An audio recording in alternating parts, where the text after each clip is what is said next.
Hello students, so we were doing our chapter number 2 that is solutions. इससे पहले वाले lecture में हमने कवर किया कंसंट्रेशन टर्म, बेसिक इंट्रोडक्शन और सॉल्युबिलिटी के बारे में हमने काफी कुछ पढ़ा, ठीक है। सो और उसकी सॉल्युबिलिटी के डिपेंडेंस पे भी। So now let us proceed towards the next topic that is saturated solutions. तो बच्चों, सैचुरेटेड सॉल्यूशन ऐसे सॉल्यूशन होते हैं जिनमें अब और सॉल्यूट घुलने की कैपेसिटी नहीं है और सॉल्यूट उसमें नहीं जा सकता। Those are known as saturated solution. अभी एग्जांपल के साथ बताती हूँ, पहले लिख लो। Solution in which no more solute can be added, ठीक है। अनसैचुरेटेड देखो, unsaturated solutions in which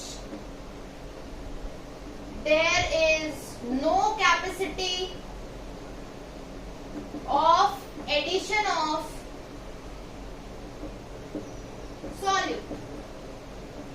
Okay, so unsaturated solutions are the solution जिनमें आप कितना भी सॉल्यूट डाल लो उनको कोई फर्क नहीं पड़ेगा सॉल्युबिलिटी पे, ठीक है। वो घुलते चले जाएंगे, बार बार घुलते चले जाएंगे। लेकिन सैचुरेटेड में ऐसे सॉल्यूशन जिनमें अब आप और सॉल्यूट नहीं डाल सकते। लेट्स सपोज जैसे आपके पास एक ग्लास ऑफ वाटर है, हमने लास्ट क्लास में भी ये पढ़ा था कि उसमें आपने सॉल्ट डिसॉल्व कर दिया, उसको स्टिर कर दिया, वो डिसॉल्व हो गया, ठीक है। फिर और सॉल्ट डाल दिया, फिर वो डिसॉल्व हो गया, और सॉल्ट डाल दिया, स्टिर करा, डिसॉल्व हो गया। एक पॉइंट तो ऐसा आएगा जब और सॉल्ट आप डालोगे वो डिसॉल्व नहीं होगा, वो उसकी मैक्सिमम कैपेसिटी है, ठीक है। उसको क्या हमने बोला था, सॉल्युबिलिटी, कि solubility of a solution is the maximum capacity जितना सॉल्यूट उसमें डिसॉल्व हो सकता है सॉल्वेंट के अंदर, ठीक है। तो वो था सॉल्युबिलिटी। ये है सैचुरेटेड सॉल्यूशन। थोड़ा रिलेटेड है लेकिन इतना भी रिलेटेड नहीं है। ये वो सॉल्यूशंस की बात कर रहे हैं हम, स्पेशली वो सॉल्यूशन उठा रहे हैं जिनमें और सॉल्यूट नहीं घोला जा सकता, ठीक है। So this was about saturated solution and unsaturated solution.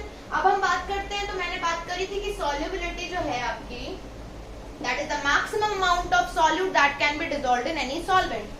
So solubility के डिपेंडेंस किस किस पे है, तो सॉल्युबिलिटी की डिपेंडेंस थी nature of solute and solvent, कि कैसा सॉल्यूट है, कैसा सॉल्वेंट है, प्रेशर पे और टेम्परेचर पे।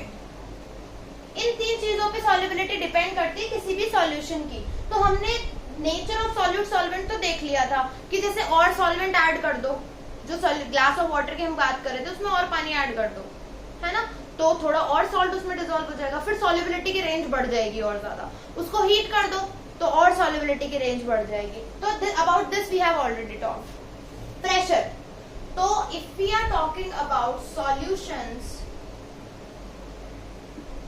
ऑफ सॉलिड इन लिक्विड, अगर हम ऐसे सॉल्यूशन की बात कर रहे हैं जिसमें लिक्विड में सॉलिड को घोला गया है, सॉल्यूट तो है सॉलिड और सॉल्वेंट है लिक्विड, ऐसे सॉल्यूशंस में प्रेशर का कोई इफेक्ट नहीं रहता।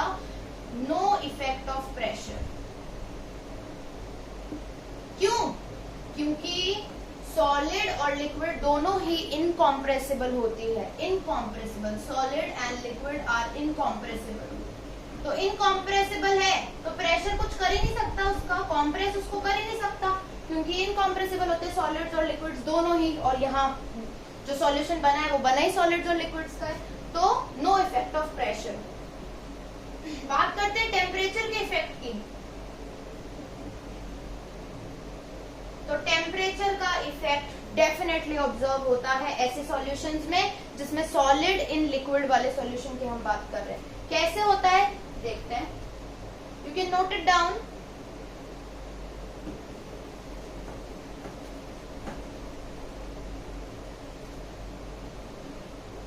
कि देखो, अगर आपका रिएक्शन होगा एंडोथर्मिक, मतलब जिसमें हीट एब्जॉर्ब हो रही होगी, अगर आपका रिएक्शन होगा endothermic where heat is getting absorbed, वहां क्या होगा? Any guesses? Can anybody give it a guess कि ऐसे टाइम पे क्या होगा जब एंडोथर्मिक है और हीट एब्जॉर्ब हो रही है? सॉल्युबिलिटी बढ़ने पर या कह लो टेम्परेचर बढ़ने पर सॉल्युबिलिटी बढ़ेगी। टेम्परेचर बढ़ने पर सॉल्युबिलिटी बढ़ेगी और टेम्परेचर कम होने पर सॉल्युबिलिटी कम हो जाएगी। ये है टेम्परेचर का इफेक्ट। और ये केस किसका है? ये है केस एक्सोथर्मिक का, जहां हीट रिलीज होती है।